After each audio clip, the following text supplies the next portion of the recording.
Hello, sister. Ooh, greetings. Hello.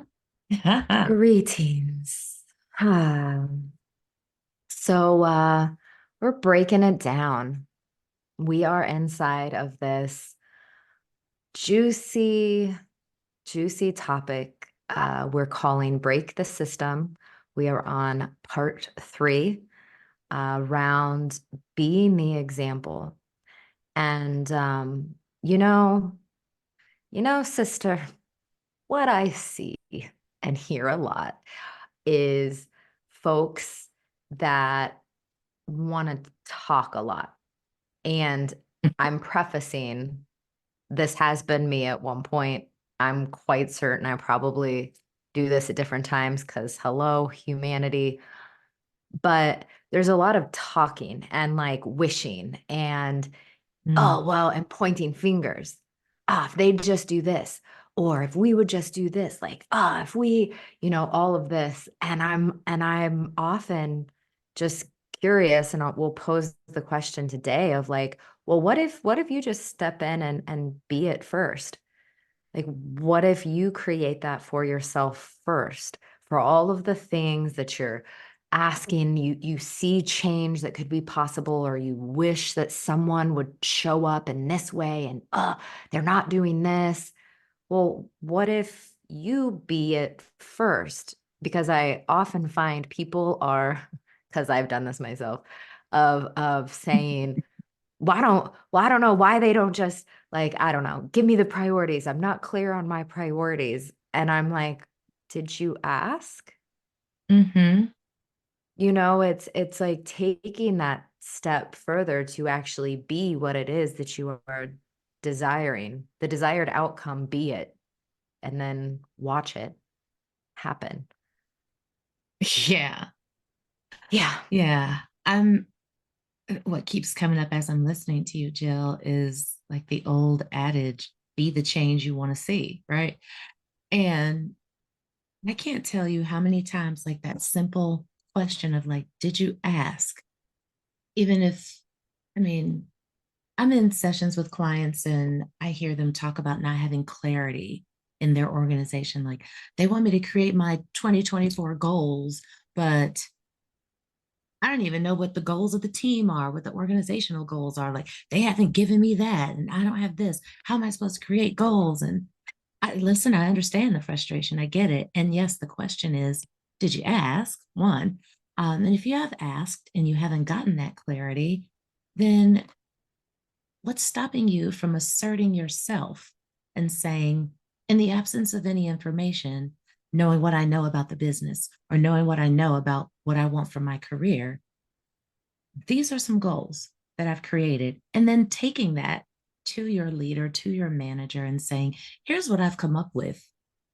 You can prioritize with me, yes or no, how this all lines up, but I'm doing something like this. And sometimes, you know, work wise, sometimes we have to manage up.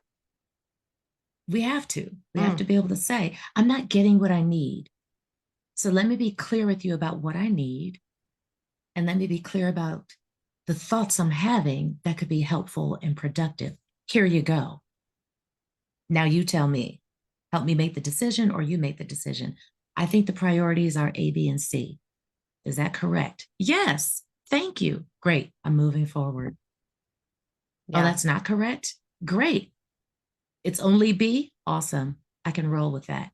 But I think we're so programmed and trained in corporate spaces and in systems where we work to wait for people to give us what we need. But that's part of the paternalistic nature of corporate in the systems. Like, I take care of you. Well, yeah, ideally, you'd love to get from your CEO and the whole C suite here those strategic priorities for the upcoming year, and it trickles down. Like, that would be awesome. And kudos to organizations who are doing that. We're not talking about you. We're talking about the places where people feel lost. And this is just one example, but being the change, that example is just to say, what is stopping you from stepping in to the change that you really want to see? What's stopping you from bridging the gap? Oh, I wish we had mentorship. I wish somebody could really, okay. What's stopping you from going to ask someone to be your mentor? Yeah. That's how you're breaking the system, by being the example. Like, what, even as you're talking about that, Jill, I'm thinking about what would it have been like when I first started my corporate career and I actually saw women fully expressed, fully embodied, holding really healthy and clear boundaries, not forsaking their femininity or other kind of identity they hold. What would that have been like for me to see that? I'm sure my corporate career would have been drastically different. I didn't know how to do it. I didn't see it. On rare occasions, yeah, but in Because there's general, no that wasn't examples. normalized. No examples. You get to be the example. We get to be the example. And I'm that's so it. excited you're bringing up the managing up, and I pray the woman's name comes to me because I interviewed her some time ago now, but this is specifically what she talks about, and I hope her name comes in. But it's all around this managing up, and it's really funny because here's like a real life. We were joking about this over Christmas, over the holiday, whatever holiday you celebrate, we celebrate Christmas, and um, my partner and I, right, we are helping his mother wrap gifts. And it just became this funny joke of like, he is the head honcho, right? Like we're creating this fun little like organization, whatever, of like, and I'm the one that's the gift wrapper. Okay. So it's you can all see, right? I'm the one wrapping the gifts, and he's just kind of like, okay, here's the next one, da da da. And I slowly would start to just say, hold this tape, hand me the scissors. I need, get the next bow. And then I said, I was like, I've been managing up the whole time. And he's like, then he catches on and he's like, no more of this managing up business. But it's like, I don't know if this is supportive out there to anybody to just kind of have a real life of like what it can look like when you are managing up. I've had to do this multiple times. I mean, Mm, my mm, previous career, that's literally all I did for like 2 years. And there's a toll that comes when nothing changes, I think for sure. So you keep showing up as the example. Maybe this is you out there and you're at this breaking point where it's like, but I've been showing up as the example. I've mm-hmm. been managing up. I've been doing all the things. I know my priorities. I know my checklist. And you might not be moving anywhere and you feel like you're in quicksand.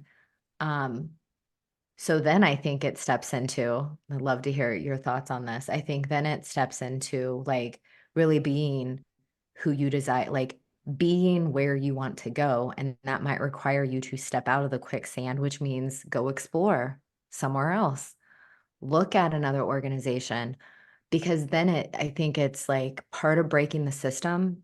What's so woven in is the comfortability, being so comfortable, and um, you're being this level of leadership day in and day out. And I think there's definitely from organizations the taking for granted those that show up consistently. Yeah, Quicksand. I will Ooh, pause. ooh. I was just getting ready to say, if you are being the example, like you're on the cutting edge of all the things, I'm leading, I'm out front, I'm doing it, and it's just not shifting. I'm still not getting what I need. Listen, hand up for me. I stay too long in things up until now. I have stayed too long in things, in friendships, relationships, jobs, locations. What I stay too long for a whole lot of reasons. That's probably a whole other episode. But sometimes when you've done all you can do, it's time to go. It is time to create your exit. And it doesn't have to be laborious. It can really be, like you were saying, like, just wait, I want to show up and be this way. That's not well received here. or that's not appreciated here. But I'm being exactly who I want to be. I'm being the example. Other people are noticing, whether you know it or not, they're noticing. And everything you're doing and how you're showing up is shifting the culture little by little wherever you are. And you don't have to stay to see it through. You can start to create your exit strategy. You know what? Right? Because I hear this a lot this time of year. It's like, I'm ready to go. Oh, I just got to get out of here. Stacey, oh my gosh. Yes. And your big bonus is not paid out until March, and you have to be fully employed there when the bonus is paid out. And so, what are you going to do? Because to your point, there's the comfort of Mm. like, ah, there's the bonus. Like, and that's how they get you, or at least that's how they got me. Those golden handcuffs, like, I'm out of here. Oh, wait, now I've invested so much time in this year. I need to stick around for my bonus. Okay, now I got my bonus. It's already 1/3 done. I could stick. Yeah, it just goes on and on and on. And sometimes us leaving is being the example that actually shows organizations, oh, we need to change. If everybody is quitting after bonus time and there's mass exodus, organizations hear that and see that and they take notice. I promise you that I've been in organizations where we've had these conversations like, hey, what's going on? People are just sticking around for their bonus and then they're out. And we're losing great talent and great potential and legacy knowledge, right? So leaving doesn't have to be a bad thing. It could be that I get to step into who I really want to be in another place. And maybe it's not even leaving the whole organization. Maybe it's leaving that team, that department, that manager, whatever it is. But you get to consider where you can thrive. That's also breaking the system because the system would say you stay and you stick it out and you go through your career planning. And I'm, engineer one, now I'm engineer two. I wait to be engineer three. What if your best possible self in use of your talents and skills really wasn't on the path of engineer one, two, three? What if it really was on another side of the house completely or in another organization? Because you don't want to get Yeah. to be 30, 40, 50, 60 and go, oh, I've just My been here, life. What's up? just Here's been my here. life. I'm not fulfilled. Ugh. Yeah, please don't get to that point. Um, Mm-mm. there's something powerful you said around culture. And I was listening to this, I think it was just an excerpt from a podcast of we have the ability to create culture in every single relationship, right? So, like Stacey, you and I have a culture that we've created in our relationship, my partner and I, you and your husband, and I'd love to just invite this concept to you all for this year, for this time. Like, what if you just try this on of like, what, Yeah. be intentional? Like, what is the culture that I desire to create in with my colleagues, with my, cross collaboration, cross functional interactions?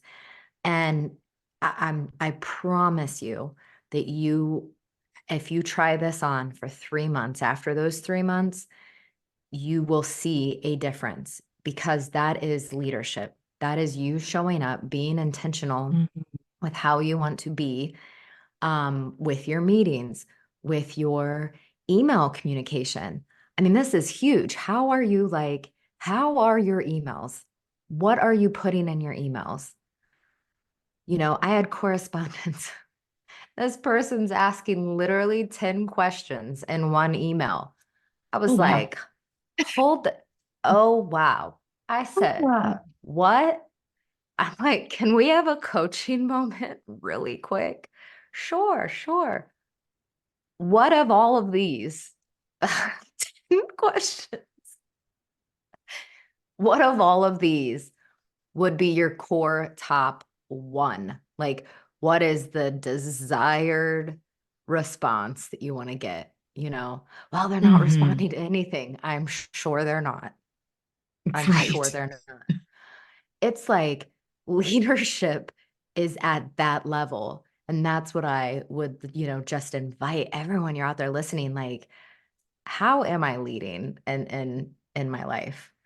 in regards to, business, because that's kind of what we're talking about is breaking this system that just honestly, Yeah. I think so many of us are like, it hasn't been working for us. So let's reorganize how I show up within it. Yeah. Oh, that's funny. 10 items in an email. Whew. I Listen, was Stacy. I can't. I You was just made like, me I think don't think about, anything's gonna get done here. I know nothing's going to get done. Like I can guarantee it. You made me think Oh, about um, all of the people who would say, well, I'm not a leader. Like that's their job is to take care of this and do this and that and the other and blah, blah, blah, blah, blah. Lies you tell. Each one of us is a leader. You are a leader. I don't care if your title is an individual contributor title. You get to master personal leadership. So to Jill's point, like, how am I communicating in my emails? That's where you can demonstrate leadership. How am I showing up in meetings? That's where you can demonstrate leadership. How am I in my personal life showing up with my partner, with my kids, with my family, with my community? That's where you can demonstrate mastering personal leadership. It's so hard to try to lead anybody else when you haven't really learned how to lead yourself. It's just really, really hard. Leading other people can be hard anyway, but then you compounded if you haven't really started to think about yourself as a leader. Like, I am a leader. I don't care if you're an entry level employee at that company, you're still a leader. You get to lead because culture is the lived experience of every employee in that company. So your lived experience counts and you get to shape your experience in terms of what you can control. So if you're sitting back and waiting for the supervisor, the team lead, the manager to give all this direction, that's an option. I'm not going to say it's right or wrong. It's an option. And a more empowered approach would be you saying, here's what I need, or I'm not clear. I'm new here. I don't know the ropes here. I don't know. And going to get the information you need. And yes, same for you. If you're not getting what you need and you've done all the things over and over and over, it might be time to consider your options. Do I want to stay here? Am I able to be the best version of myself right here, right now in this role? Can I really bloom where I'm planted? No? Okay. Then you get to make some decisions. So I each think it person is a also, leader. I love that you're saying that. I think too many, especially early knowledge workers, right? Like if you're just stepping into your career, like, who am I? Even folks who've probably been at it for 20 years, there's still the like, oh, well, I've not given the chance, so I'm not a leader. Mm-hmm. False. Mm-hmm. Mm-hmm. Um, It's completely false, and it's the programming and it's the conditioning, and that's what we're talking about in the whole series, right? Is breaking that. You yeah. don't break the system by just breaking a process. Like the culture has to be dismantled and rebuilt. Culture starts with you, every single individual. So, yeah, you get to dismantle the beliefs that you've been holding on to that keep you miserable when you're showing up at work, that keep you feeling defeated, that keep you quiet, that keep you invisible. You get to do that work yourself.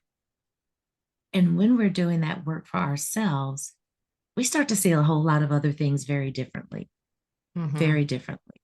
You start to see more gaps and going, oh, wait a minute. I thought I was okay with this. I've been doing the work. I'm not okay with this. Or, wow, I thought I was really disgruntled. Turns out it was all me. It was all some stuff that I could do for myself. I'm not as disgruntled as I thought. Okay, I'm cool here. I'm good with it. But we don't know Yeah. that stuff until we get in it. And that's like breaking your own personal systems.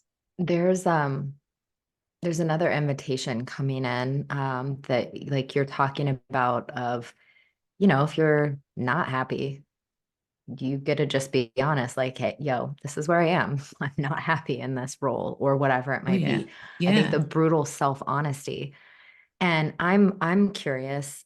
and would love to hear y'all's comments below around what was your intentionality when you took on this role, when you joined this organization? Did you even have an intention? So, years ago, and because I still am in the corporate realm. So when I'm sitting here talking, this is not coming from a not lived experience. I am living the both and. And Stacey, you've been with me now on this journey for a while, but it was God, back in like 2018, 2017, maybe. Um, I really started to switch, and I knew from that point, it was like I knew I would be very intentional about the next organizations that would land on my resume, that I would spend time with, that would be my like give any energy to at all. And so I really started creating, yeah, it would have been 2017, started creating intentionality about what I desired in the organization. Like, what is the living, breathingness of this organism that I am literally going to give, right? 8 hours plus, possibly more, right? A day two, given on projects and all the timelines and things. What is this? Or what is this organization? What is the, and for me, I've been in consumer packaged goods forever, my whole career. So, like, what is the brand? What is this product that I'm selling to consumers, and what's that going to be and look like and feel like, and the integrity Mhm. behind it, all of these pieces. And I'm offering this to you all because, like, where's your intentionality? Since I've brought that into my life, like, everything has changed. So there are times, because without fail, and even us as entrepreneurs, which both of us in our business, we have times where it's just like, oh, why am I even doing this? Why am I here? What's going on? We come back to our intention all the time. I am consistently, both in my corporate world and in my entrepreneur world, constantly coming back to the intention of why I am where I am, because I'm intentional about my moves. I'm intentional about my steps. I'm not going to move in something that is like out of integrity. Absolutely will not. There's been times, and this was early on, in a role where, I'm having a vice president ask you, hey, well, what do you think about this or da da da? And it's a clear no for me. And we completely do not move forward in that direction in the project, and or I'm just not going to be a part of it because it's not in integrity for me as a human. And I think once you can develop that type of leadership within yourself, your entire world is going to shift within your role, within what your experience is day to day, because you're so intentional about it. And so it felt powerful to offer that as a like, where's that living for you right now? And even if you didn't set it before you stepped into this role, before you came into this organization, great news, you can do it now. You can absolutely do it right now. You get done listening to this podcast, set some intentions for yourself. Yeah, that's that's so important. I mean, when all else fails, all you have is your why. Why am I doing this? Why am I putting myself through this? And listen, of course, we acknowledge that for many of us, my intention in taking this job was that I didn't have one and I need the money. I have to take care of my family. That's my Absolutely. intention. And I'm not in a position to go to, I was just talking recently to a school bus driver, and she was just like, listen, I've been doing this for like 9 years, she said. 9 years. And the reason, when we were talking through it, she goes, oh, wow, the reason I first took this job is not the reason I'm staying at this job now. I took it because I was newly divorced. I had small children. I needed to work while they were at school. I needed to be there after school to get them. This was a great schedule and it had benefits and, it was good money. That was my why. I need Mhm. this money. I need these benefits. I'm not bought into the like, oh, what's the mission and the vision and the value? Don't care. This was the Totally. first offer I got. And so I took it. And so here she is 9 years later, pausing to think about, hey, is that why I'm here now? because I need the money and I need this and I need that. And she was like, yeah, that me 9 years ago that was saying yes to this job was coming strictly from a scarcity standpoint. And I'm realizing now, this is her speaking, I'm realizing now that I've been in a system of scarcity the whole time. No, I'm not spending my money on that. No, I'm not going to go for that, promotion. No, I'm not going to do this. And not because, like, what if I lose this? What if that? And so now she's in this place where she's really considering like stepping out of being in the field as a bus driver, but being more, I don't know the title, but more like a regional supervisor of bus drivers. She clearly has the knowledge. She knows the job, all of that. And she goes, I didn't really consider that. Yes, it's more money, but what first came up for me was system stuff like there's more money, more problems. That's more responsibility, more this, more Mm. that, blah, blah, blah. I'll just stick with what I have. And speaking of being the example, she was saying, is that the example I want to set for my kids, though? That you just settle because you think something will be too much or too big. It'll be too inconvenient. Because I don't want to teach my kids that. I want them to see mommy going for it. She's breaking her own belief system to be the example for her children. And not just her biological children. Think of all the kids she has transported in school buses over 9 years. These kids love her. They're graduated, from eighth grade and they come back and visit. Like, this is a whole thing. This is, Listen, for my bus her, a drivers ripple were my effect. like little counselors. I would sit up in the front Yes. seat. I was best friends with the bus. Yeah. When I was sick Yes. for, I think I was sick for 2 weeks, my bus driver brought me like the games. I went to his Mm-hmm. funeral. Mm-mm. Mm-hmm. They are, It can that's such an be important role. really what you want it to be. It Really. can That's be. such a, I'm So, glad you yeah, brought that up. I just wanted to bring that in for people who would Yeah. say, yeah, but that's not me. I'm not talking to the VP. Okay. Well, in your world, who is that person then?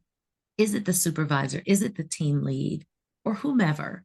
Like, Whoever. it can be applicable to you too. And you can operate it in your own way, in your world, and what makes sense for you. So I don't want anyone to feel like we're opting you out of this conversation because we want you in. Like, this is all about community. And we want to bring you in and let you know, yes, you too, you get to break the systems of beliefs that you carry that lead you to decisions that don't fulfill you. You get to break the systems of your core values that perhaps have shifted because now you're doing some work to recognize those aren't even mine. Those are my parents' core values, or those are the core values of the job. They don't align with my core values. Like, this is the work we're inviting you into. And it can be a little scary, some people have said. Sticky. And so, yeah, you Sticky. get to be in community and work through it. Like, put it in the comments. What's coming up for you?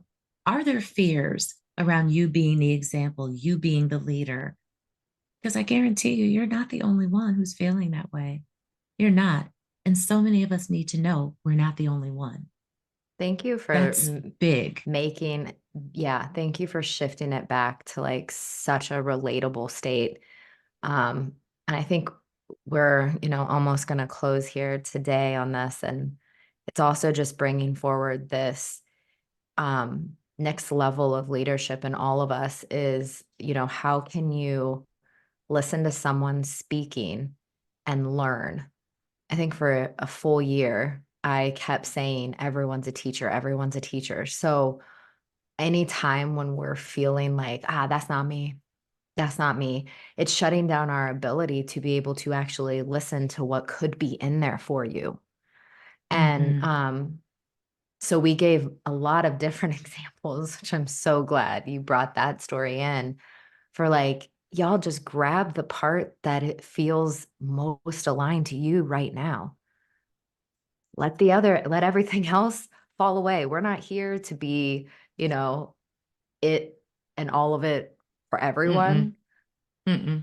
but we are trusting that you're pulling the nuggets because it takes each of us doing and being the leaders that we desire to be to break this system, which is like, this is so important to both of us. This is what we work with our clients on. It's like a core part of our purpose, Yeah.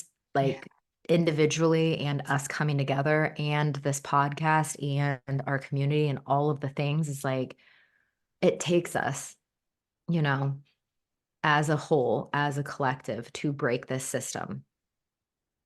So, 100%. Thank you for sharing that, Jill. And last note that you just reminded me of in terms of listening, and everybody's a teacher. Yeah, I think most, and not just in this series, but in all of our podcasts, the approach that I know you and I have talked about, Jill, behind the scenes is that this is really cafeteria style, y'all. Like, come to the cafeteria, see everything, like, consume it all with your eyes, and then take what you want. Just take what you want. That's what it is. Like, you get to pick and choose, like, oh, that part's for me, that part's for me. Or like if I'm in the cafeteria line and there's something that I don't eat, but I know Jill likes it, I get to go tell Jill, hey, Jill, you should go down to the cafeteria. They've got this. I don't eat it. It's not for me, but I know you like it. Same with what we're sharing on the podcast. Maybe something isn't directly for you, but open yourself to at least hear it, see it, consider it, receive it, and maybe you digest it. Maybe you say no, thank you. But oh, that's for my girlfriend. That's for my brother. That's for my kid. Go share it. You could skip, yeah, be in the cafeteria of it all. mm, mm, mm, mm. Eat Ooh, what you want. ooh, we will see you all. That's a good note to complete on. Thank you for being here. We will see you all next week, same time, same place, 11:11 every Wednesday. Sending you Yes. love. Bye.